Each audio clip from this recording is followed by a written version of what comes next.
You know, the one thing about professional wrestling that always shocks me is things can always take a turn. My name is Eric and we're going to talk wrestling today with one of the biggest pieces of news going right now. Recently, Dean Ambrose left WWE and became Jon Moxley and debuted at All Elite Wrestling and has been tearing it up on the independent scene, making appearances against the likes of Darby Allin, Jon Moxley versus Enzo and Big Cass, or whatever their names are. He's making moves. And he showed up in New Japan and became the New Japan United States Champion. Now, I'm not going to sit here and pretend that I watch New Japan. I was a WWE fan. I don't think I've been a wrestling fan. In the past couple months, in the past year, I've been trying to learn to be a wrestling fan and watch other promotions. And slowly but surely, especially with New Japan, and especially in a week plus, I'll be watching a lot of Japanese wrestling, thanks to Pulse. Anyway, the one thing that I want to keep in mind is Jon Moxley left WWE for bigger and better. So Jon Moxley left WWE because it wasn't all about the money for him. And I don't know what people should do. I don't know if money's more important, if they want to wrestle and have creative control. Dean Ambrose said specifically in his promos there was stuff Vince McMahon he hated. The bureaucracy of WWE, of having to spend an hour working on a promo versus at All Elite Wrestling backstage with Joey Janela and the Being the Elite scenes. He filmed that in less than 10 minutes and it came out great. Look at the promo he dropped in New Japan. It was absolutely fantastic as he's holding him up. And to me, Jon Moxley is somebody that I honestly I'll be honest with you, I defended Dean Ambrose in WWE and thought he was good. But once you take off the WWE blinders and a talent can actually go to work, my God, it's like Dean Ambrose is a revival. His new finisher, well, same finisher, but the way he lifts it up and hits it looks absolutely devastating. The style, the way he's come to life is fantastic, and I want to take this journey with Jon Moxley. But what's the debate right now? What's the problem around Jon Moxley? The hottest was free agents in the wrestling business. Well, the problem stems around the fact that he cannot be on the New Japan show. There's a lot of information going around and a lot of people being skeptical, upset, ticked off, unassured. In the last year, I've heard a lot of people talk about WWE not knowing what they're doing, but for the first time, I'm hearing people like New Japan saying, hey, New Japan ROH isn't really the thing anymore. They kind of messed up after that Madison Square Garden show and what they did, and they're kind of like wrecking the will of their fans. It was reported that AEW flew to New Japan Pro Wrestling to try to convince them to partner up with them. And the reports were, they said no, and they were going to stick with Ring of Honor. Well, if you're going to stick with Ring of Honor, that's fine. That's the decision you're making.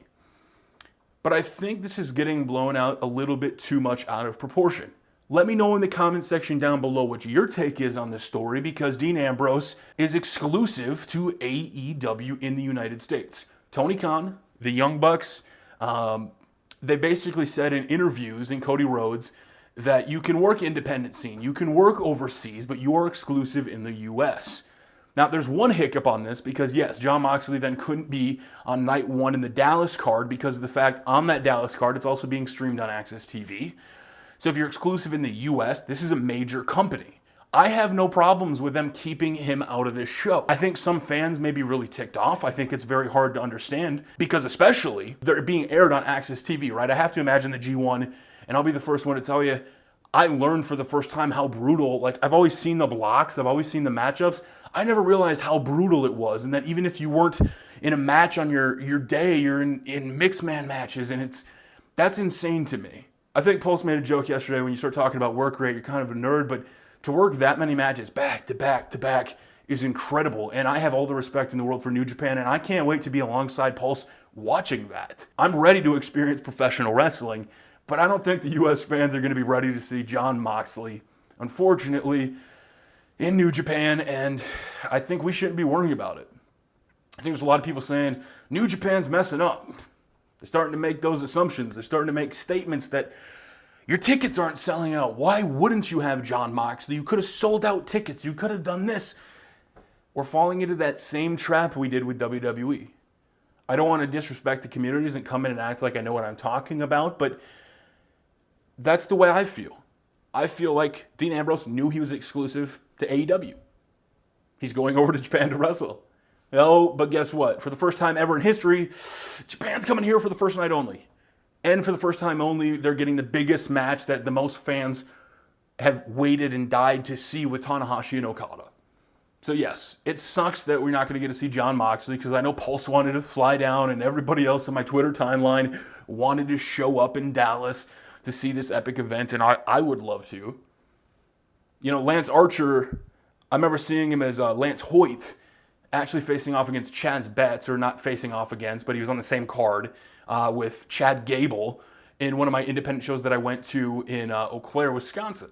And that was crazy to see. So to see again that like Lance Hoyt is still such a huge deal, because I followed Archer, but I didn't realize, like, dang, he's really elevated. You'll have to tell me the story about the whole Davey Boy Smith if you're a New Japan fan, because I'm still trying to understand that whole thing. But if you are a Jon Moxley fan, hey, listen, you're not going to get him to see him in Dallas, but you're going to get to see him on New Japan World. You're going to get to see him for, what, 18 days?